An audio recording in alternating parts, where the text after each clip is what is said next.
Today's episode is brought to you by Forvis Mazars. SoundCartel.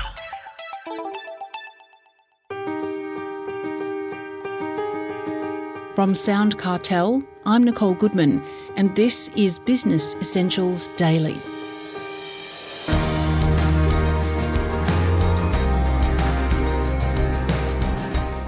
What sort of manager are you, and how does that relate to the success of your business?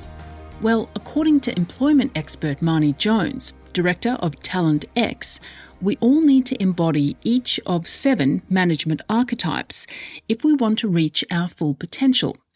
She says that by getting stuck into one style of management, business owners can become their own worst enemy. Marnie's formulated a list of 7 management types, and she says they all need to be embraced. So, how did she develop these 7 archetypes? Marnie Jones tells Jeff Waters. I decided to sit down one day and isolate what it is to be a good manager. I find management a very tough role. There are a lot of aspects to it. There's a lot of things that you need to get right. It's very easy to get wrong. And 58% of managers in Australia don't receive any management training. And I sat back and I was like, okay, if I was going to tackle this, how would I isolate what a manager is and how a manager needs to be? So I figured out that through all the different things that a manager must do, there are 7 different archetypes or identities that a manager must take on at different times throughout their managerial experience in order to be successful. And I found that the unsuccessful managers that I've met tend to just be the same archetype. They use the same thing all the time in every situation. And I find that's where a lot of managers fall down. So what is that archetype that's so negative? Well, there are, out of the 7, the first archetype is a pusher. So this is someone who has to push to get something done. You then have the mentor. Well, let's just go back to the pusher for a minute. Isn't that a problem with the staff, not the manager, that you have to push them? Absolutely not. I think even some great staff, it's like they might come to you and be like, I want to do blah. And you're like, now come on. We agreed on this last week. I want you to do it. Here's the thing. You're going to do it. So it's not necessarily micromanaging.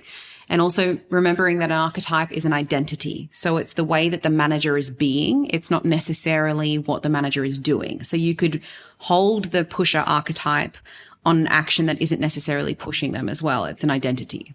Okay. Well, please explain. What do you mean by pusher?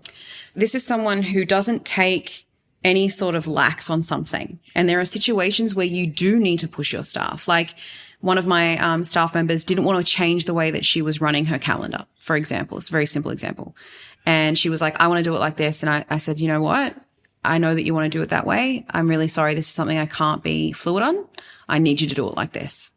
So there are times where you have to be like that and times where you have to be softer, like in the mentor archetype, for example. Well, let's look at that. Yeah. So the mentor archetype is required to develop. It's about building respect and trust. It's asking them what they think. They come to you with a problem. I love the mentor archetype. You can get a lot done in this archetype. Someone comes to you. Hey, Marnie, how do I do this? And I say, well, what do you think? Oh, well, that's why I asked because I don't know. Okay. Well, if I was unavailable, if I was on a plane and uncontactable and you had to make a decision, what would you decide? Oh, well, I don't know. That's why I do. Okay. Well, I'm going to push this back on you a little bit. I want you to go and figure this out. Go have a cup of tea, come up with a solution. You can come back to me and I'll approve it. That's a mentor type approach.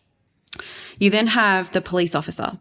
And the police officer, they're there to keep the staff within the flags and keep it on policy, stick to the rules. This is something a lot of managers hate doing, especially in Australia.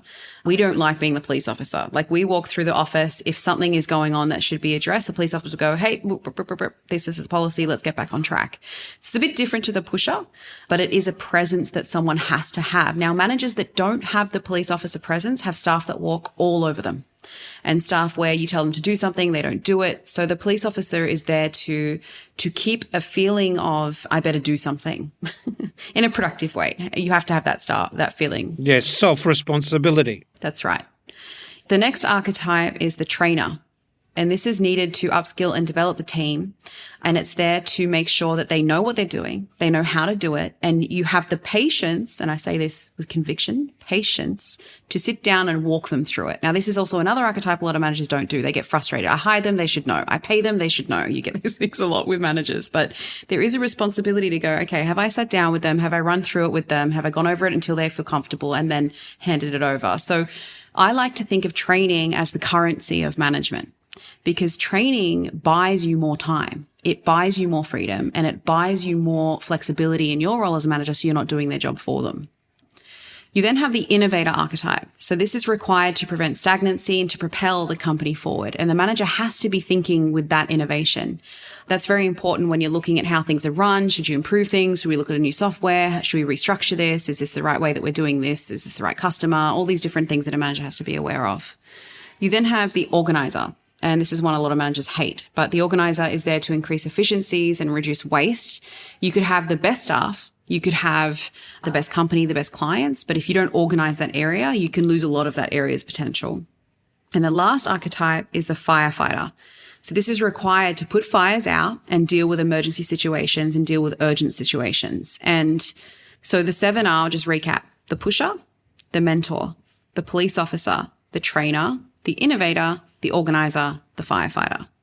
Now, what's interesting about these is you can be each of these too much, not enough, or be balanced in it. And each of them have their own manifestations. For example, if you firefight too much, you then create a situation where no one does their job. You're just doing it all for them because you're just jumping in and solving their problems.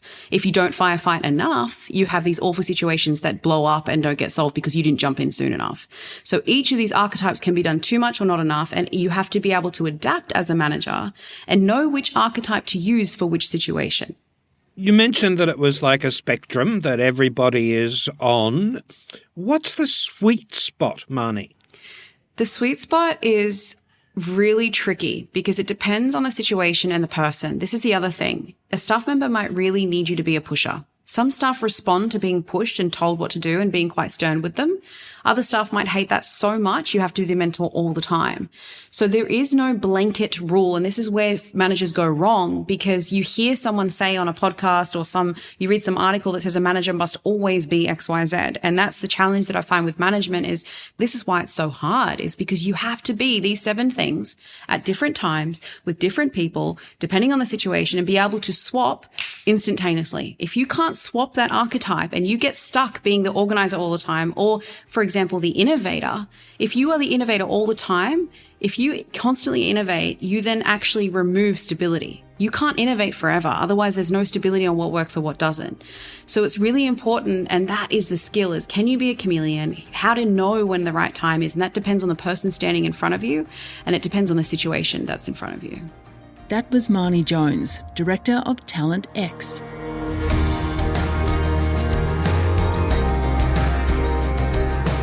This episode of Business Essentials Daily is produced by the team at SoundCartel.